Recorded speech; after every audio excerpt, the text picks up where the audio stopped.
नमस्कार दोस्तों, मैं हूं सौरभ। आप सभी का स्वागत है एक और नई वीडियो में, जो कि मैं आप सभी के चैनल एक ही लक्ष्य पर लेकर आया हूं। दोस्तों, इस वीडियो में मैं बात करने वाला हूं निम सेट के लिए जो आपका एमसीए कोर्स का एग्ज़ाम है, यानी कि जैसा कि आप जानते हैं NIT MCA common entrance test, जिसे आप निम सेट बोलते हैं शॉर्ट में। तो उसका एग्ज़ाम जो है, उसके एप्लीकेशन फॉर्म, जैसा कि मैंने आपको बताया था कि 5 मार्च से जो है एप्लीकेशन फॉर्म फिलिंग जो है चालू हो जाएगा। तो आप जो है 5 मार्च से लेकर आप फॉर्म जो है अपना भर सकते हैं। जैसा कि मैंने आपको इन्फॉर्मेशन ब्राउज़र की डिटेल बताई थी, सारा कुछ। ये देखिए, ये एक नोटिस था इंपॉर्टेंट डेट्स को लेकर। ये सारा मैंने जो है ब्राउज़र में डिस्कस किया था सारा कुछ, कि कौन कौन से दिन क्या क्या होगा आपका, किस दिन आपका एग्ज़ाम होगा, किस दिन आंसर की आएगी, किस दिन रिजल्ट आएगा, और इसी तरीके से किस दिन जो है आपकी काउंसलिंग स्टार्ट होगी, और कौन कौन से राउंड की काउंसलिंग आपकी किस किस दिन होगी। मैंने वो सारा कुछ जो है इस एक वीडियो में ही डिस्कस किया था। वो जो है आप देख सकते हैं चैनल पर जाके, बिफोर अप्लाइंग। मतलब कि आपको पहले पहले वो इन्फॉर्मेशन ब्राउज़र ज़रूर देखना है, उसके बाद ही आपको एग्ज़ाम के लिए अप्लाई करना है। तो जैसा कि मैं आपको बताऊं, मैंने आपको बताया था कि 5 मार्च से जो है इसकी फॉर्म फिलिंग चालू हो जाएगी, और लास्ट डेट जो है इसकी फॉर्म भरने की, वो आपकी 10 अप्रैल है। मतलब कि आप 10 अप्रैल तक जो है फॉर्म को भर सकते हैं। तो मैं आपको इस वीडियो में सारा कुछ बताऊंगा कि रजिस्ट्रेशन कैसे करना है, कैसे एप्लीकेशन फॉर्म फिल करेंगे आप। उसके बाद आपको फ़ीस पेमेंट करनी होगी।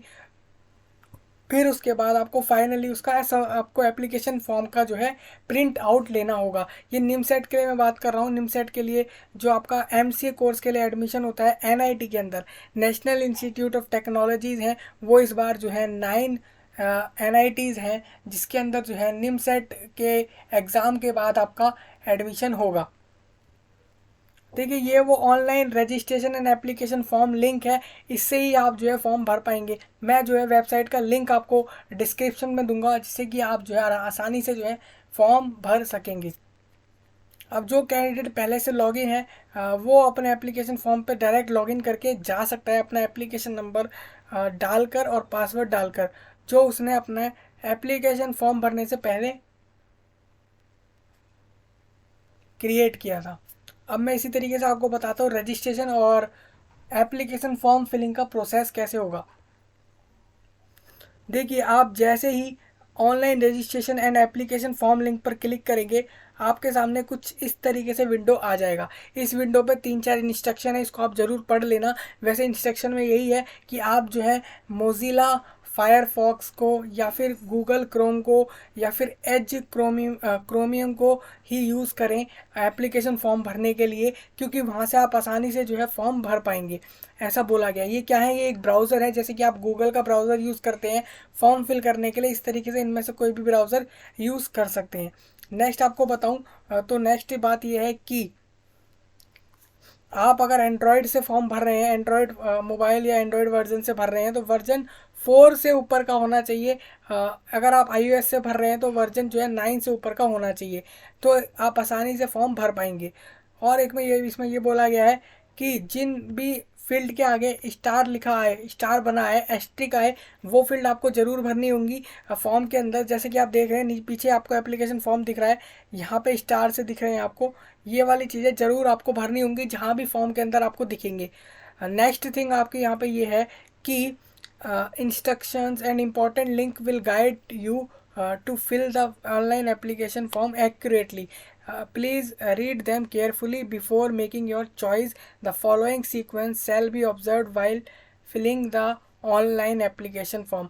आपको यहाँ बोला जा रहा है कि आपको कुछ कुछ बीच में हेल्प करी जाएगी कुछ फील्ड को भरने के लिए, कि यहाँ पे नंबर मत डालिए, कि यहाँ पे करेक्टर डालिए, कि यहाँ पे इतने करेक्टर डालिए, कि इतने नंबर डालिए। यहाँ पे इस तरीके से आपको जो है डिटेल बताया जाएगा, कहा जाएगा। जैसे कि आप डेट ऑफ बर्थ भर रहे होंगे तो आपको बोला जाएगा इस तरीके से भरें कि DD MM YY YY, इस तरीके से आप फॉर्मेट में भरें। तो वो आपको इस तरीके से हर जगह जो है इंस्ट्रक्शन देते रहेंगे, जिससे कि आपकी जो है फॉर्म में गलती होने के चांसेस बहुत कम हो जाएं। हालांकि करेक्शन का टाइम जो है एप्लीकेशन फॉर्म के दौरान मिलता है। जैसे कि मैं आपको बताऊं, इस नोटिस के अंदर आज जैसा कि आप देख रहे हैं कि 13 अप्रैल से लेकर आप 17 अप्रैल तक जो है फॉर्म में एडिट कर पाएंगे। हालांकि एडिट हर एक चीज़ में जो है पॉसिबल नहीं हो पाता है, कुछ चीज़ों में ही वो लोग जो है आपको बोलते हैं, जो है आपको बाकी सारी चीज़ों में उनकी उनकी तरफ से रिस्ट्रिक्शंस रहता है कि आप जो है अपनी तरफ से उसमें कुछ एडिट नहीं कर सकते। तो नेक्स्ट यहाँ पे ये बोला है कि आपको जो है अपना मोबाइल नंबर डालना पड़ेगा, और अपने रजिस्ट्रेशन करने के लिए एक बार आपका रजिस्ट्रेशन जिस भी मोबाइल नंबर से हो जाएगा, फिर आप जो है अगर रजिस्ट्रेशन करते हैं, दोबारा कोई नया रजिस्ट्रेशन करते हैं, तो वो आप सेम नंबर से नहीं कर पाएंगे। मतलब आप ये समझ सकते हैं कि एक नंबर से एक ही रजिस्ट्रेशन होगा, दूसरा रजिस्ट्रेशन जो होगा वो किसी दूसरे नंबर से होगा। नेक्स्ट आपको बताऊँ यहाँ पे कि fill the registration form for obtaining user ID and password. देखिए आपसे बोला क्या गया है कि आपको जो है यूज़र आईडी एंड पासवर्ड मिलेगा जब आप सारा फॉर्म फिल कर देंगे, अपने मोबाइल नंबर से उसको वेरीफाई कर लेंगे, ओटीपी जो आएगा उससे। उसके बाद ओटीपी होता है वन टाइम पासवर्ड, जो आपके अपने डिवाइस पे आएगा, जिस जिस डिवाइस का आपने मोबाइल नंबर डाला है, उस मोबाइल नंबर पर जो ओटीपी आएगा वो आप डाल के जैसे ही वेरीफाई कराएंगे, उसके बाद आपको जो है आपके ईमेल पर, अगर आपसे ईमेल मांगा गया है तो ईमेल पर, नहीं तो मोबाइल नंबर पर आपको जो है यूज़र आईडी मिल जाएगा और पासवर्ड भी आ जाएगा। हालांकि पासवर्ड आपको क्रिएट करना पड़ेगा, तो वो उसके बारे में मैं आगे आपको बताने वाला हूँ। तो इस तरीके से आपको ये पढ़ लेना है।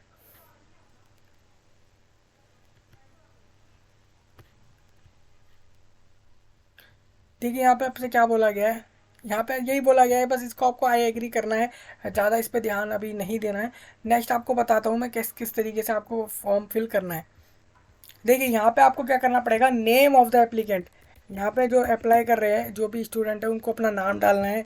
सेम इसी तरीके से डेट ऑफ बर्थ, यहाँ पे कैलेंडर होगा, कैलेंडर के ऑप्शन में आपको डेट ऑफ बर्थ सिलेक्ट करना है। इस तरीके से आपको डेट ऑफ बर्थ सिलेक्ट कर लेना है। देखिए नीचे जैसे मैंने आपको बताया भी था कि यहाँ बीच में इंस्ट्रक्शन दिया जाएगा, जैसे कि यहाँ इंस्ट्रक्शन दिया भी हुआ है कि आप इस फॉर्मेट में अपना जो डेट ऑफ बर्थ है वो भरें। आपके टेंथ के रिजल्ट के बेस पर यहाँ पे जो है आपसे डेट ऑफ बर्थ भरने को बोल रहा है। जो आपके टेंथ के रिपोर्ट कार्ड में होगा वो डेट ऑफ बर्थ आप यहाँ पे डालेंगे। इतना आपको याद रखना है। टेंथ में अगर आप जैसे मान लीजिए आपके आईडी प्रूफ में अगर किसी में आपके बर्थ की जो डेट है और वो सब जो है कुछ अलग है, और आपके टेंथ के मार्कशीट में अलग आ गया है, तो आप जो है यहाँ पे टेंथ की मार्कशीट वाला डालेंगे, ना कि अपना आईडी वाला।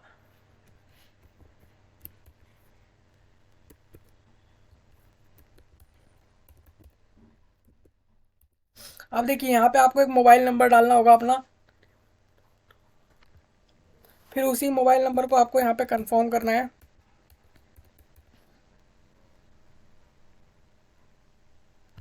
फिर यहाँ पे आपको एक ईमेल आईडी देना पड़ेगा। याद रखिएगा ये जो ईमेल आईडी और आपसे जो भी यहाँ डिटेल मांगी जा रही है, वो सारी की सारी वैलिड होनी चाहिए, तभी जो है आपके मोबाइल नंबर पर ओटीपी आएगा, और सारा जो है इस तरीके से आप वेरीफाई कर पाएंगे अपने सारी डिटेल्स को।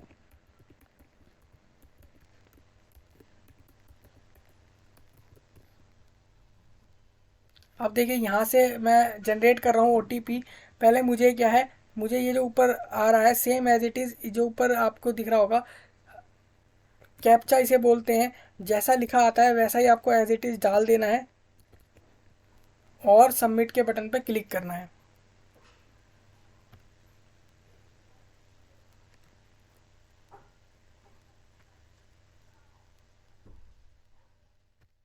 अब देखिए यहाँ पे आपको ओटीपी डालना है, जो कि ओटीपी आपके मोबाइल नंबर पर आया होगा, वो ओटीपी आपको यहाँ पे डालना होगा।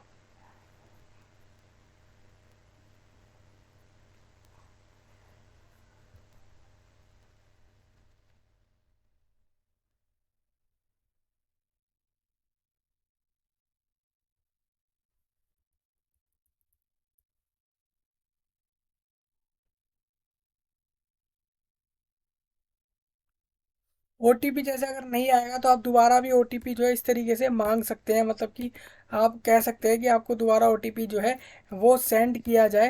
तो इस तरीके से आपको जो है दोबारा ओटीपी सेंड किया जाएगा, फिर आप जो है दोबारा ओटीपी डाल सकेंगे।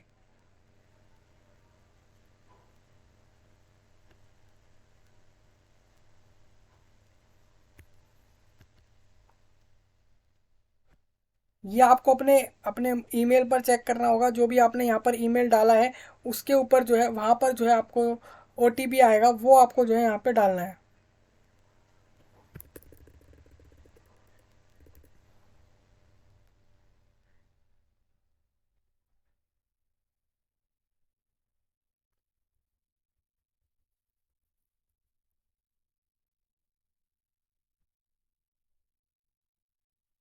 देखिए इस तरीके से आप ओटीपी डाल देंगे। नेक्स्ट आपको आई एग्री पे क्लिक करना होगा।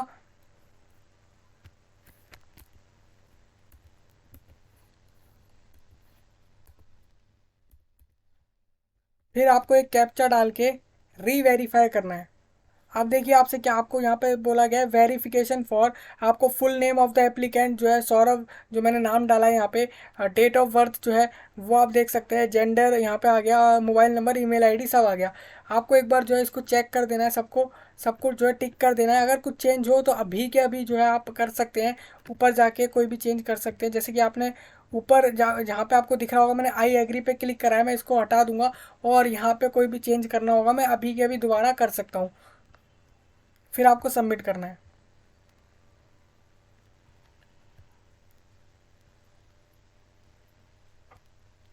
अब देखिए यहाँ पे क्या लिखा है कि कैंडिडेट की पर्सनल डिटेल्स सारी यहाँ पे आ चुकी हैं। रजिस्ट्रेशन नंबर यहाँ पे मिल चुका है, ये एक रजिस्ट्रेशन नंबर है जो कि आपको भी एक नया यूनिक रजिस्ट्रेशन नंबर मिलेगा निम सेट के लिए अगर आप अप्लाई कर रहे हैं तो। ये 2023 इस साल के लिए मैं बात कर रहा हूँ, इस साल निम सेट के लिए आप कैसे अप्लाई करने वाले हैं। अब मैं जा रहा हूँ सीधा एप्लीकेशन पे। यहाँ पे बोला गया है काइंडली यूज़, जैसे कि ब्राउज़र के बारे में बोला गया है, और आपके जो है एंड्रॉयड के वर्जन के बारे में जैसे पहले बोला था वही बोला गया है। और यहाँ पे बोला गया है kindly be ready with the below listed soft copies या scan copies before filling the form application form. अब आपको जो है फॉर्म फिल करते समय अपना फ़ोटो, सिग्नेचर और अपना 12th marksheet of class 12th को जो है वो रेडी करके रखना है, और कैटेगरी सर्टिफिकेट भी रेडी करके रखना है अगर आपका एप्लीकेबल है तो ये सब आपको रेडी करके रखना है। अब देखिए यहाँ पे आपको सारा डिटेल डालना है।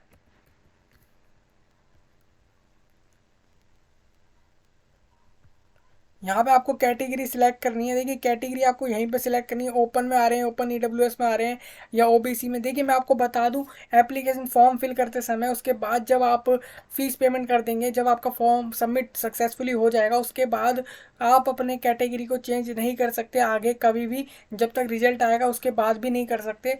तो आप ये चीज़ सोच समझ के करना कि ओपन करनी है या कौन सी कैटेगरी आपको करनी है।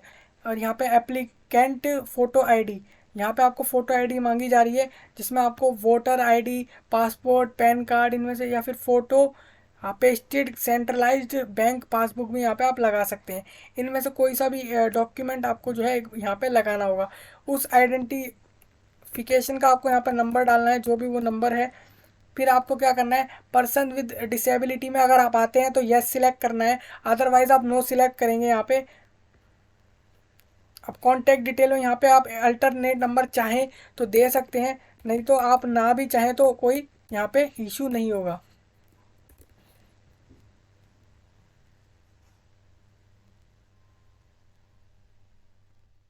ऐसे अगर कोई अल्टरनेट ईमेल आईडी आप चाहें तो वो भी यहाँ पे दे सकते हैं। अब आपको क्या है, कंप्लीट एड्रेस यहाँ पे जो है फिल करना है।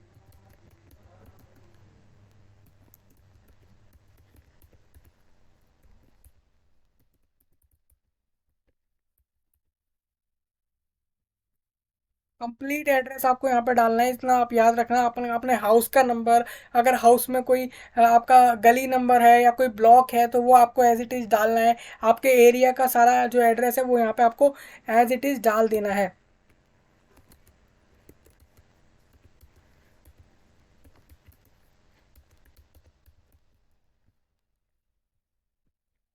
सेम इसी तरीके से आपको अपना स्टेट सिलेक्ट करना है, फिर सिटी यानी कि आपको अपना डिस्ट्रिक्ट जो है वो बताना है यहाँ पे।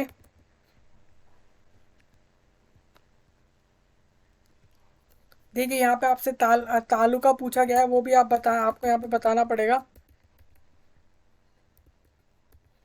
और फिर आपको जो है यहाँ पे पिन कोड जो है वो देना है। इस तरीके से आपका सारा डिटेल फिल होगा। सेव एंड प्रोसीड पे आपको क्लिक करना है और ओके पे क्लिक कर देना है। अब देखिए, अब आपसे यहाँ पे क्या मांगा जा रहा है, अब आपसे मांगा जा रहा है 10th क्लास के डिटेल और 12th क्लास के डिटेल। यहाँ पे आपको अपने 10th जहाँ से करा उसी स्कूल का नाम बताना है।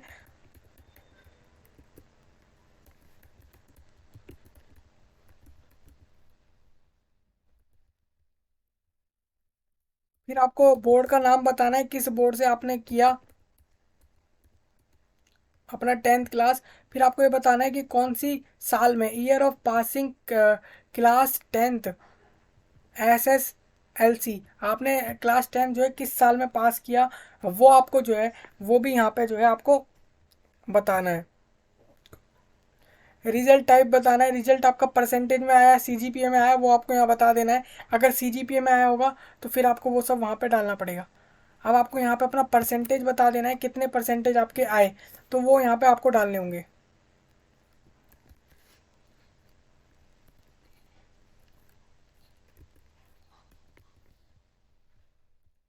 ऐसे ही आपको यहाँ पे अपने क्लास 12 का कोई भी अगर इंस्टीट्यूट या कॉलेज या किसी भी स्कूल से आपने क्लास 12 जिससे भी करा, उसकी डिटेल्स आपको यहाँ पे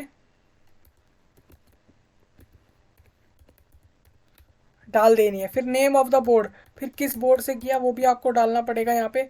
फिर कौन सी साल में आपने की अपनी क्लास 12 वो आपको डालना है। रिजल्ट किस में आया, परसेंटेज में आया, किस में आया, वो आपको यहाँ पे बताना है। फिर आपको अपनी परसेंटेज जो है वो डाल देनी है। अब मैं बताता हूँ फाइनल एग्जाम डिटेल्स आपको यहाँ पे डालनी है। UG programme of minimum 3 years. अब आपको यहाँ पे अपने जो यूजी प्रोग्राम है आपका कम से कम 3 साल का, उसके बाद आपको बताना है कि वो आपने अगर किसी कहीं से किया है तो आप उसके बारे में डिटेल्स यहाँ पे डालने वाले हैं।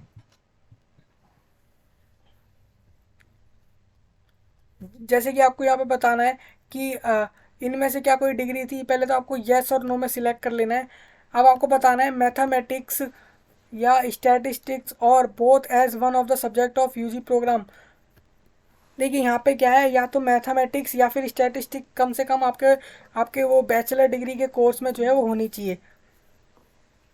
अगर है तो आपको यस करना है, नहीं तो आप नो भी कर सकते हैं। अगर मान लीजिए आपके 3 ईयर के कोर्स में आप जो बैचलर डिग्री कर रहे हैं, क्योंकि बैचलर डिग्री मस्ट है इस कोर्स के लिए अप्लाई करने के लिए, तो बैचलर डिग्री आप फाइनल ईयर में अगर है तो भी आप इस एग्ज़ाम को दे सकते हैं। अगर आप किसी बैचलर डिग्री को कर रहे हैं जो कम से कम 3 साल की होनी चाहिए, तो उससे ज़्यादा की भी हो तो ठीक है, लेकिन 3 साल की कम से कम होनी चाहिए। मैंने आपको इन्फॉर्मेशन ब्राउज़र में सारी एलिजिबिलिटी बताई हुई है, उसको आप देख सकते हैं। तो उस हिसाब से आपको बताना है आपके सब्जेक्ट के अगर आपके यूजी प्रोग्राम के अंदर मैथमेटिक्स या स्टैटिस्टिक सब्जेक्ट था तो आपको बताना है, या फिर दोनों थे, both as one of the subject, दोनों जो है एक सब्जेक्ट थे आपके यूजी प्रोग्राम के अंदर, आपको बताना है थे या नहीं थे।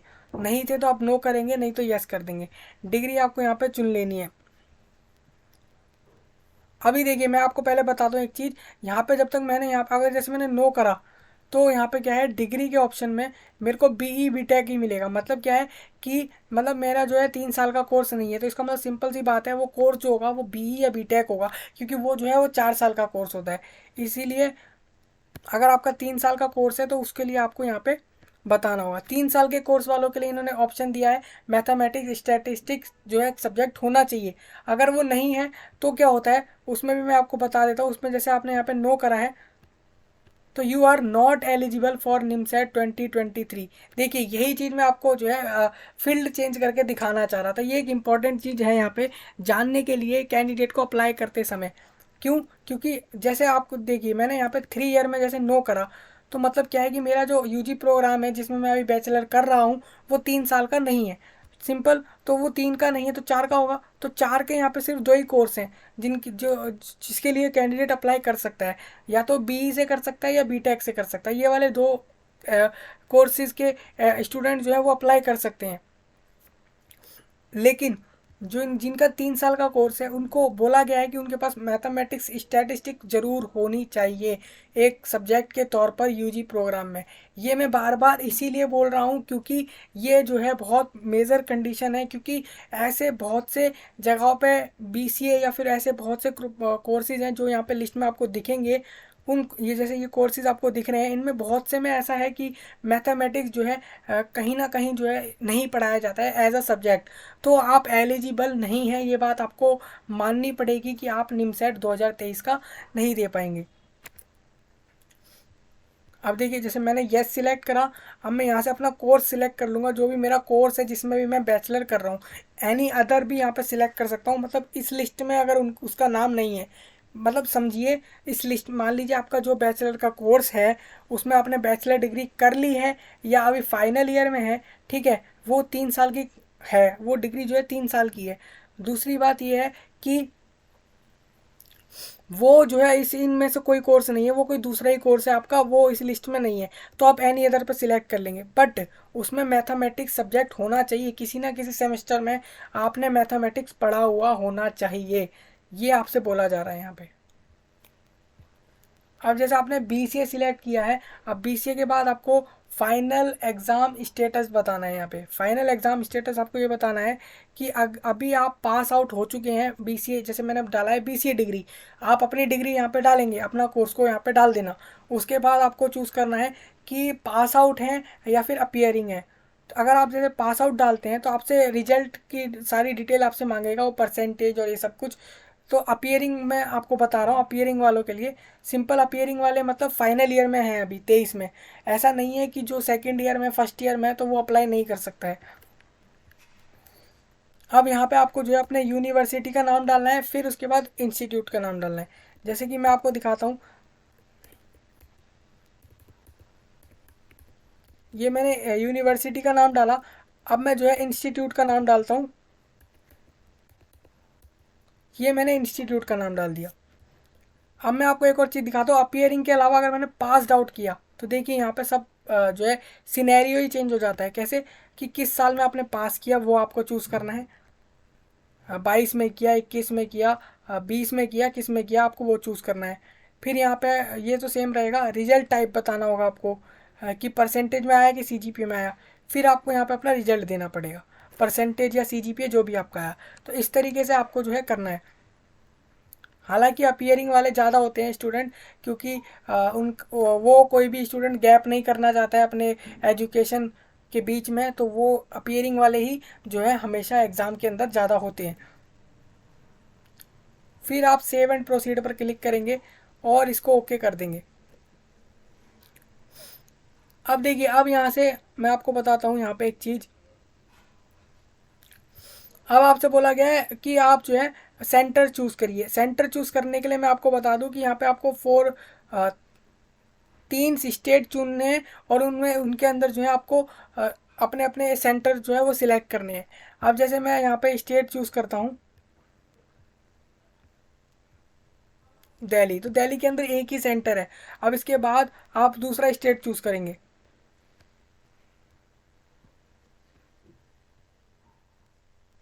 जैसे हरियाणा में भी एक सेंटर है।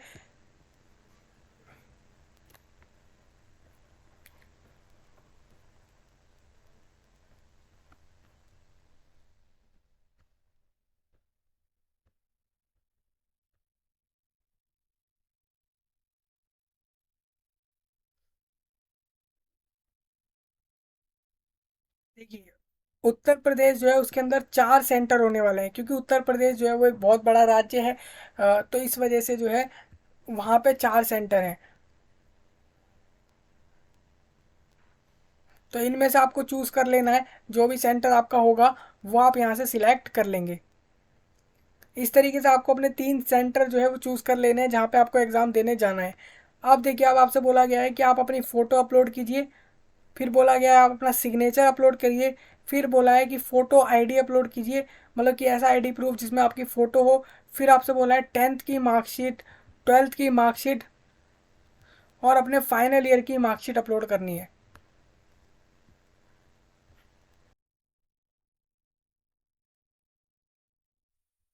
देखिए, आपको सेंटर जो है, सेंटर सिलेक्शन के बाद आपको ये सारे डॉक्यूमेंट अपलोड करने हैं, जैसे कि यहाँ पे लिखे हुए हैं। सबसे पहले आप फ़ोटो अपलोड करेंगे। फ़ोटो आप पहले सारा फॉर्मेट करके अपना रख लेंगे, जैसे कि मैंने यहाँ पे सारा डिटेल यहाँ पे आप दिख रहा होगा आपको रखा हुआ है इस तरीके से। मैं सबसे पहले फ़ोटो जो है वो अपलोड कर रहा हूँ। देखिए फ़ोटो इस तरीके से अपलोड हो चुका है और मैं यहाँ पे इस चीज़ को जो है क्लोज़ कर दूँगा। अब नेक्स्ट में इसी तरीके से सिग्नेचर अपलोड करने को मेरे को बोला गया है, मैं सिग्नेचर भी इसी तरीके से अपलोड करूँगा। जैसे कि आप देख रहे हैं यहाँ पे मैंने सिग्नेचर जो है इसको ओपन किया और ये भी जो है यहाँ पे अपलोड हो गया है। इसी तरीके से आपको अपना फ़ोटो आईडी अपलोड करना है। फ़ोटो आईडी को जहाँ पे भी आपने सेव किया होगा अपने डिवाइस के अंदर, वहाँ से आप अपना फ़ोटो आईडी जो है उसको भी जो है अपलोड कर देंगे।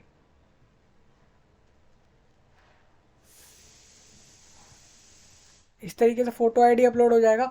फिर 10th का मार्कशीट और इस 10th का मार्कशीट आपको अपलोड करना पड़ेगा। जैसा कि आप देख रहे हैं यहाँ पे 10th का मार्कशीट भी अपलोड हो गया है। अब सेम इसी तरीके से मैं 12th का मार्कशीट जो है वो भी अपलोड कर दूंगा और मैं फाइनल ईयर की मार्कशीट अपलोड करूंगा। देखिए आप अगर फाइनल ईयर में लास्ट ईयर में हैं तो इसमें आपको अपने लास्ट सेमेस्टर की जो मार्कशीट है वो अपलोड करनी पड़ेगी, या फिर सेकेंड ईयर की जो मार्कशीट है आप वो अपलोड करेंगे। क्योंकि अभी आपकी जो है अभी आपकी जो डिग्री है यानी कि आपका फाइनल जो रिजल्ट है वो अभी आपका बना नहीं है उस कोर्स का, और आप अपियरिंग स्टूडेंट हैं, तो ऐसे में आपको वो चीज़ जो है अपलोड करनी है जैसा मैंने आपको बताया। इस तरीके से सारा आपको पहले फॉर्मेट कर लेना है। मैं जैसे कि आपको दिखा दूं, यहाँ पे जब मैंने अपलोड किया था उसे, यहाँ पे लिखा हुआ था कि 1 MB से कम साइज़ होना चाहिए और ये फॉर्मेट होना चाहिए। तो मैंने एक वीडियो में आपको सब बताया डिटेल में कि आपको कैसे जो है अपने इमेज के साइज़ को जो है उसको कैसे चेंज करते हैं, फॉर्मेट को भी कैसे चेंज करते हैं, इमेज ही हो या फिर कोई भी डॉक्यूमेंट या फाइल हो उसको कैसे चेंज करते हैं, वो मैंने एक वीडियो में बताया है। आप उसको देख के समझ सकते हैं आसानी से कि आप कैसे ये किसी भी डॉक्यूमेंट, किसी भी फाइल, किसी भी इमेज, किसी भी सिग्नेचर का आप फॉर्मेट और साइज़ कैसे चेंज करते हैं। चाहे भले ही वो जेपीजी हो, पीएनजी हो या कोई सा भी फॉर्मेट हो, या फिर कोई सा भी जो है साइज़ उसको जो है देना हो, भले ही वो केबी से एमबी में हो, एमबी से जीबी में हो या किसी में भी हो।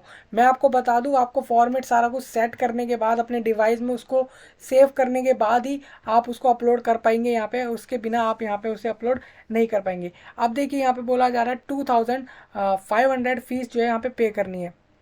अब यहाँ पे आपको डिक्लेयर करना है कि आपने जो सारी डिटेल दी है वो सही है। अगर कुछ भी यहाँ पे इनकरेक्ट होता है या ऐसा कुछ भी होता है जिससे आप इन एलिजिबल हो जाते हैं एग्ज़ाम के दौरान या एग्ज़ाम के बाद काउंसलिंग में या किसी भी चीज़ में, तो आपका एडमिशन कैंसिल कर दिया जाएगा, रिजेक्ट कर दिया जाएगा एप्लीकेशन। उसके लिए सिर्फ आप रिस्पॉन्सिबल हैं। उसका जो है आपको एक डिक्लेरेशन यहाँ पे देने को कहा जा रहा है। तो इसीलिए मैंने आपको पहले भी बताया कि आप जो भी डिटेल अपना डालें तो वो बिल्कुल केयरफुली होके डालें, बिल्कुल एक एक डिटेल जो है वो सही डालें। कोई भी डिटेल ऐसा ना हो जो आपसे गलत एंटर हो गया हो। और नहीं तो आप प्रीव्यू पे ऑप्शन पे आप सारा कुछ प्रीव्यू कर सकते हैं, नहीं तो आप इसके आगे सबमिट भी।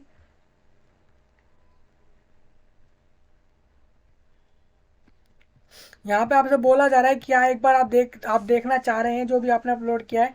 अगर चाह रहे हैं तो आप देख सकते हैं। जैसे कि मैं यहाँ पे प्रीव्यू पे क्लिक कर रहा हूँ तो प्रीव्यू में मेरे पास क्या आया है, प्रीव्यू में मेरे पास ये आया है रजिस्ट्रेशन का सारा डिटेल, एड्रेस की सारी डिटेल आई है, 10th की डिटेल, 12th की डिटेल, इसी तरीके से सारी डिटेल जो है यहाँ पे आ गई है। जितने ही मैंने डॉक्यूमेंट अपलोड करे उसकी डिटेल भी आ रही है यहाँ पे, सारा कुछ यहाँ पे मुझे दिख रहा है आसानी से।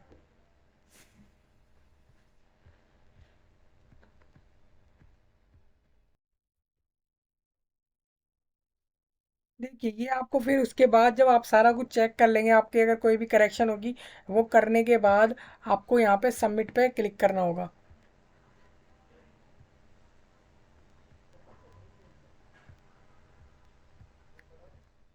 देखिए यहाँ पे आप यहाँ पे क्या है, यहाँ पे अचानक जो है वो डिटेल जो है वो चला गया, जो मैंने सेंटर को लेकर डाला था। लेकिन अगर ऐसे अगर आपके में चला जाए तो आपको दोबारा जो है फिल कर लेना है। आपको याद तो होगा ही, वैसे आपको पता ही है कि आप कौन से स्टेट से हैं, कहाँ के लिए अप्लाई कर रहे हैं, उस तरीके से आपको सेंटर चूज़ करना है। सेंटर जो है अपने आसपास का ही चुनना है हर कैंडिडेट को, स्टूडेंट को, जिससे कि वो आसानी से अपना एग्ज़ाम जो है वो दे सके। अब देखिए मैंने श्योरिटी दे दी है, मैंने सबमिट कर दिया है फॉर्म, एप्लीकेशन फॉर्म जो है मेरा सबमिट हो चुका है। अब देखिए यहाँ पे क्या है, यहाँ पे बोला क्या जा रहा है, क्रेडिट कार्ड से पे करना चाहेंगे, डेबिट कार्ड से, या किसी अदर इंटरनेट बैंकिंग से, यूपीआई से, क्यूआर कोड से, जिससे भी आप पेमेंट करना चाहें वो पेमेंट यहाँ से आप कर सकते हैं। जैसे कि मैं क्यूआर कोड से आपको बताता हूँ। जैसे मैं यूपीआई में मैं जैसे मैं पेटीएम से पेमेंट कर रहा हूँ, मेक पेमेंट, और मैंने ओके करा।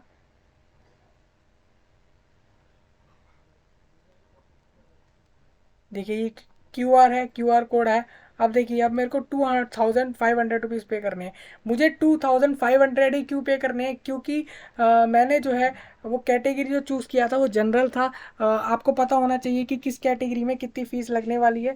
जैसे कि वहाँ लिखा भी हुआ है एससी एसटी कैंडिडेट के लिए जो है, उसमें भी फीमेल शायद ऐसा कुछ है, वो आप चेक कर लेना। इस यहाँ पर लिखा हुआ है साफ साफ एग्जामिनेशन फ़ी। एक बार मैं आपको दिखा भी देता हूँ। वो इसी इसी के साथ जो मैंने आपको इन्फॉर्मेशन ब्राउचर बताया था उसके अंदर फीस लिखी हुई है। जनरल वालों को जो है सेम इतनी फीस जो है देनी पड़ेगी। तो इस तरीके से आपके लिए ऑटोमेटिकली जब आप कैटेगरी अपना चूज़ करेंगे फॉर्म फिल करते हुए, उस हिसाब से ही आपका जो है फीस यहाँ पे आपसे मांगी जाएगी।